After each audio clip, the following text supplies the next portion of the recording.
कांग्रेस का एक बहुत बड़ा नेता बीजेपी से दिल्ली से प्रत्याशी होगा, ये भी नोट कर लीजिए।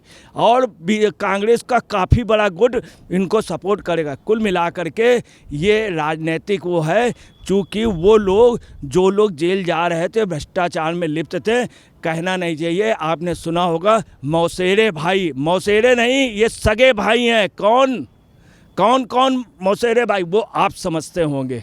बीजेपी के लिए कतई चुनौती नहीं, बीजेपी के लिए अच्छा है। मैं आपको एक बहुत अंदर की बात बताए दे रहा हूँ कि बीजेपी, मोदी जी, अमित शाह जी ये जानबूझ करके ये चाहते हैं हर हाल में कि इन लोगों का गठबंधन हो जाए। गठबंधन से बीजेपी को बहुत फ़ायदा है। फ़ायदा ये है कि जिन सीटों में एडजस्टमेंट होगा, उसके बाद जिसमें कांग्रेस को मिल जाएगी सीट और आपको नहीं मिलेगी, तो आप पार्टी कांग्रेस को हराने में लग जाएगी और आपके जो प्रत्याशी वो बीजेपी में चले जाएंगे। और जहाँ पे आपको मिलेगी तो वहाँ कांग्रेस हराने में लगेगी। हकीकत ये है कि बीजेपी के लिए ये बहुत बड़ा प्लस पॉइंट है। नमस्कार, स्वागत है आपका एसडीवी न्यूज़ पर। मैं हूँ आपके साथ शिप्रा सैनी। लोकसभा चुनाव को लेकर आम आदमी पार्टी और कांग्रेस पार्टी में गठबंधन हो चुका है। पंजाब में रास्ते अलग हैं, लेकिन राजधानी दिल्ली से लेकर गुजरात, हरियाणा और गोवा में इन दोनों पार्टियों ने गठबंधन का ऐलान कर दिया है। बात अगर राजधानी दिल्ली में की जाए तो 7 लोकसभा सीटों में से 4 आम आदमी पार्टी के खाते में गई है। वहां पर 4 पर आम आदमी पार्टी चुनाव लड़ेगी, तो वहीं 3 सीटों पर कांग्रेस पार्टी चुनाव लड़ेगी। इस पूरे गठबंधन को लेकर बात करते हैं। वरिष्ठ पत्रकार अजय जी मेरे साथ हैं। अजय जी, बहुत बहुत स्वागत है आपका। जिस तरीके से ये गठबंधन हुआ है आम आदमी पार्टी और कांग्रेस पार्टी का, मेरा पहला सवाल ये है कि ये कितनी बड़ी चुनौती जो है वो बीजेपी के लिए होगा। और ये भी लगातार कहा जा रहा है कि ये वही अरविंद केजरीवाल है जो अपने बच्चों की कसम खाते थे और कहते थे कि मैं कभी भी बीजेपी और कांग्रेस से गठबंधन नहीं करूंगा, लेकिन अब गठबंधन हो रहा है। क्या कहेंगे आप? देखिए, ऐसा है कि बीजेपी के लिए कतई चुनौती नहीं, बीजेपी के लिए अच्छा है। मैं आपको एक बहुत अंदर की बात बताए दे रहा हूँ कि बीजेपी, मोदी जी, अमित शाह जी ये जानबूझ करके ये चाहते हैं हर हाल में कि इन लोगों का गठबंधन हो जाए। गठबंधन से बीजेपी को बहुत फ़ायदा है, बहुत फ़ायदा ये है कि जिन सीटों में एडजस्टमेंट होगा, उसके बाद जिसमें कांग्रेस को मिल जाएगी सीट और आपको नहीं मिलेगी, तो आप पार्टी कांग्रेस को हराने में लग जाएगी और आपके जो प्रत्याशी वो बीजेपी में चले जाएंगे।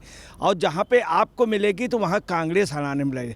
हकीकत ये है कि बीजेपी के लिए ये बहुत बड़ा प्लस पॉइंट है। दूसरी बता रहे, बीजेपी का वोट ऑफ परसेंटेज 56% से अबव है। और हकीकत ये है, ये फैक्ट है कि बीजेपी के यहाँ, उनके यहाँ उनका कार्यकर्ता जो 4 बजे जग जाता है और एक पार्क में जाके झंडा लगा देता है, रात 12 बजे तक वो जगता है और उनका कार्यकर्ता एक्टिव है, ज़बरदस्त एक्टिव है। उनके साथ इस समय कुछ प्लस पॉइंट ऐसे रहे हैं, जैसे धारा 370, राम मंदिर, तो बीजेपी का वोट ऑफ परसेंटेज जितना था वो उतना महफूज है और साथ में 2-3% वोट निश्चित तौर पे बढ़ा है। निश्चित तौर पे 1% वोट बहुत कम आकलन आप लेकर कर लीजिए। 1% 370 की वजह से, राम मंदिर की वजह से 6-7%, तब भी आप 1-2% मानिए, तो बीजेपी का वोट ऑफ परसेंटेज 60 के लगभग है। इन लोगों का आपका परसेंटेज, वोट ऑफ परसेंटेज कम हुआ है। पूरे उसमें लोगों को मालूम हो गया कि आप पार्टी में भ्रष्टाचार की लाइन लगी हुई है और ये एक वजह है कि आपका और कांग्रेस का भी दिल्ली, हरियाणा और पंजाब में वोट ऑफ परसेंटेज बहुत कम हुआ है। पंजाब में बीजेपी आगे है। फिर आपको बता रहे, बीजेपी के साथ जो जेजेपी है वो चौटाला वाली, अब वो वाली सेकंड नंबर पे, फिर ओम प्रकाश चौटाला की है, उसके बाद आप है और उसके बाद कांग्रेस है, उसके बाद कांग्रेस। इसलिए मैं आपको बता रहा हूँ, दूसरा ये गठबंधन मैं आपको क्लियर कर दूँ, ये कांग्रेस के एक गुट का गठबंधन हुआ है। जो लोग, जिनके जांचें चल रही हैं, जो लोग जेल जा रहे हैं, और आपके एक गुट का हुआ। आपका समझौता नहीं हुआ है, कांग्रेस का नहीं हुआ, आप में सिर्फ केजरीवाल गुट का हुआ है। उसमें भी एक वजह है कि मार्लेना जी और भारद्वाज जी ये चाहते हैं कि भैया आप जल्दी तिहाड़ जाओ और हम दोनों लोग मिलकर शासन करें।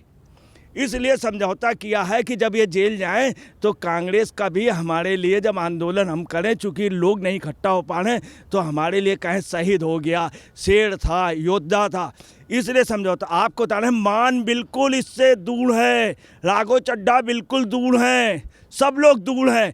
पूरी पंजाब में आपको घुसने नहीं दे, पंजाब में मान है कि आप जो हैं वो कांग्रेस को घुसने नहीं देंगे। नोट कर लीजिए, हरियाणा की 9 सीटों में आप जो है वो घुसने नहीं। ये केजरीवाल गुट का हुआ। मैं अब आपको क्लियर कर दूं, केजरीवाल गुट बहुत छोटा हो गया है, आगे मान का वक्त आएगा वहाँ सब आपको क्लियर कर दें।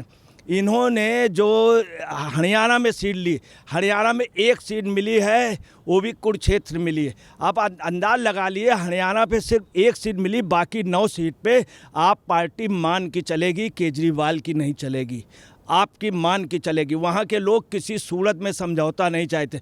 दूसरा, कुरुक्षेत्र में जो है, जो सीट दी है, वहाँ वास्तव में कांग्रेस मजबूत थी, कांग्रेस विद्रोह और वहाँ के प्रत्याशी जो थे। इसके अलावा कांग्रेस के नेताओं ने भाजपा से कॉन्ट्रैक्ट कर लिया। आपको खबर ये जल्दी मिलेगी कि वहाँ पे कांग्रेस के काफ़ी नेता बीजेपी में चले गए। दूसरी आपको बताएं, दिल्ली की 3 सीटें कांग्रेस को दी गई हैं, Chandni Chowk, north east, north west, ये कांग्रेस को दी गई। और दिल्ली की 4 सीटें आपने ली हैं। कौन कौन ली? साउथ दिल्ली ली है, साउथ दिल्ली ली। दूसरी ली है वो वेस्ट दिल्ली ली है। इसके अलावा वेस्ट साउथ दिल्ली ली है। 4 सीटें इन्होंने आपने ली है। ये समझौता जो हुआ मुकुल वासनिक और उस पर हुआ, क्या हुआ मैं आपको बता दूं। संडे को जब ये बहुत परेशान हुए इनके छठा सम्मन के बाद, आज 7वें सम्मन की, तब केजरीवाल जी स्वयं गए हैं मनु सिंघवी के घर, मनु सिंघवी के घर पे। और मनु सिंघवी ने, कुछ बड़े एडवोकेट ने, इन्होंने कहा त्राहिमाम मुझे बचाओ मनु सिंघवी जी मुझे बचाइए। तब उन्होंने बुलाया, यहाँ आइए। तो आ करके खड़गे जी के बगल में बैठाड़ा गया इनको। उसमें कई टॉप वकील ये बोले कि चलिए हम आपको बचाएंगे। फिर वहाँ पे बातें की गई कि क्या होगा, ये बंद हो जाएंगे, आपका लड़का प्रियांश खड़गे भी हो जाएगा, सब ये, और इतने घपले के मामला है। और कर्नाटक में देखिए ये वाला मामला हो गया, मंदिर पे टैक्स वाला, बड़ी बुरी स्थिति हो जाएगी। तब पता चला दोनों में एकता हुआ, खड़गे उनमें सीट का बंटवारा। ये हम आपको क्लियर कर दे रहे हैं। दूसरी आपको बता दें, गुजरात में विरोध शुरू हो गया है। जिस सीट पे बहलौच पे इन्होंने किया है, उसमें अहमद पटेल, मैं आपको बता रहा हूँ, अहमद पटेल कभी नहीं हारा बीजेपी से। अहमद पटेल ही सोनिया गांधी के पीछे थे। जो अहमद पटेल राज्यसभा की हुआ था, बीजेपी ने बहुत कोशिश की, तब भी बीजेपी हार गई। अहमद पटेल तुरंत इलेक्शन कमिश्नर के पास पहुंच गए और जीत ले आए, जबकि वास्तव में जीत नहीं हुई थी, पैरेलल थी बीजेपी। अहमद पटेल की बेटी का जिसने इतना त्याग है, उसको सीट न देके आपका कर दिया है। आपको बता रहे इतना ज़बरदस्त विरोध। दूसरी भावनगर कांग्रेस की परंपरागत सीट थी गुजरात की, वो सीट दे दी है। हम आपको बता रहे हैं उसका रिजल्ट ये हो रहा है कि बुरी तरीके आपको मिला क्या, सिर्फ 7 सीटें मिली। इतनी बड़ी पार्टी, सिर्फ 7 सीटें मिली। मैं आपको बता रहा हूँ ये समझौता नहीं हो पाएगा, या होगा कांग्रेस हारेगी, चूँकि बीजेपी का वोट ऑफ परसेंटेज 60 है, इनका 35 से कम है, ये कितना बढ़ेंगे। दूसरा, इनका वोट ऑफ परसेंटेज नहीं बढ़ा, बीजेपी का एज इट इज़ वो महफूज रखे हैं 2-3%। उसके अलावा अभी अधीर रंजन चौधरी ने अभी कहा है 1-2 मिनट पहले कि कोई समझौता टीएमसी से नहीं होगा, ममता बनर्जी को अल्पसंख्यक वोट नहीं देंगे, ममता बनर्जी समझौता चाहती ही नहीं है, और ममता बनर्जी को समझौता करना नहीं चाहिए किसी भी सूरत में। हम यहाँ समझौता होने, ये अधीर रंजन चौधरी ने कहा है। दूसरी आपको बता दें, यूपी में जो समझौता हो रहा है, यूपी में समझौते में सपा में विद्रोह शुरू हो गया। सपा के काफ़ी लोग, कई नेताओं ने खुलेआम विद्रोह कर दिया है, खुलेआम विद्रोह। इनके राज्यसभा में इस कारण वोट नहीं दे रही, इन्हीं के स्वयं पल्लवी पटेल वोट नहीं दे रही। राजा भैया जो हैं वो उस गठबंधन से कल जाकर के गठबंधन से समझौता करने जा रहे हैं। विधान परिषद की 13 सीटें आज डिक्लेयर होने जा रही, उसमें भी क्लियर हो गया कि सपा को 2 या 3 मिलेगी। तो आपको बता रहे विद्रोह कुल मिलाकर के इस गठबंधन से बीजेपी को फ़ायदा हो रहा है, चूँकि ये समझौता पार्टियों में नहीं हुआ है, सिर्फ केजरीवाल गुट से और कांग्रेस का एक गुट का हुआ है। कांग्रेस में सारा विद्रोह हो रहा है और दिल्ली में खुला विद्रोह। ये भी मैं आपको बता रहा हूँ, कांग्रेस का एक बहुत बड़ा नेता बीजेपी से दिल्ली से प्रत्याशी होगा, ये भी नोट कर लीजिए।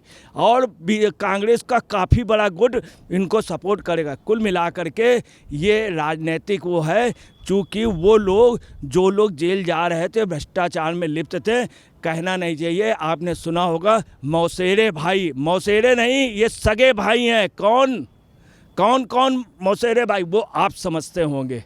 तो इस मामले को लेकर आपने वरिष्ठ पत्रकार अजय जी को सुना। उनका साफ तौर पर यह कहना है कि कांग्रेस और आपका जो गठबंधन हुआ है, दरअसल उसमें जाहिर तौर पर नुकसान जो है वो कांग्रेस पार्टी को होने जा रहा है, क्योंकि कई जगह ऐसी हैं जहां पर कांग्रेस ने आपके साथ गठबंधन किया है, लेकिन नुकसान जो है वो कांग्रेस पार्टी को ही होगा।